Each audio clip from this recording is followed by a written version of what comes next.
खैरताबाद हल्के असम्बली के सोमाजीगुड़ा डिवीजन में वाक़ राजभवन मख्ते के कमेटी हॉल में कल्याण लक्ष्मी शादी मुबारक स्कीम के तहत चेक्स तकसीम प्रोग्राम का इनेकाद अमल में आया, जिसमें रुकने असम्बली खैरताबाद डी नागेंद्र ने मेहमान खुसूसी शिरकत करके कल्याण लक्ष्मी शादी मुबारक स्कीम के तहत मंजूरशुदा 40 इस्तेफादा कुनिंदगान में चेक्स तकसीम किए। इस मौके पर सोमाजीगुड़ा कॉर्पोरेटर संगीता श्रीनिवास यादव, खैरताबाद डिवीजन सदर और अरुण कुमार, जाकिर भाई खुर्शीद के अलावा दीगर मुकामी बीआरएस कायदीन मौजूद थे।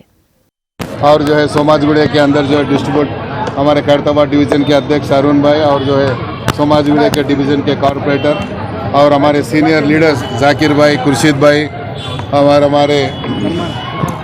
भाई, कलीम भाई, अहमद भाई, आबिद भाई, हाजी भाई और सब लोग को जो है मैं दिली मुबारकबाद देना चाहूँगा। जो लोग भी आज चेक लिए कल्याण लक्ष्मी की शादी मुबारक का, उनको भी मुबारकबाद देते हुए आज जो है स्टेट माइनॉरिटी फाइनेंस कॉर्पोरेशन के लाखों रुपए, आज माइनॉरिटी फाइनेंस कॉर्पोरेशन को इतना बजट दिया गया। रियासत तेलंगाना है जो नहीं, बल्कि आंध्र प्रदेश जो कॉमन आंध्र प्रदेश था, जब भी इतना बजट नहीं था और कोई भी हिंदुस्तान के अंदर कोई भी ऐसा रियासत नहीं इतना बजट देने वाला, ये पहला रियासत है। और हमारा अब्दुल अजीज चीफ मिनिस्टर गरीबों की माशी हालात को मद्देनज़र रखते हुए इतना प्रोग्राम को उन्होंने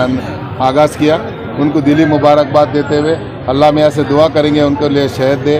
और रियासत तेलंगाना को सुनाने, तेलंगाना बनाने का उनका ख्वाब को पूरा करने के लिए अल्लाह मियाँ उनको पूरा आशीर्वाद देना बोलते।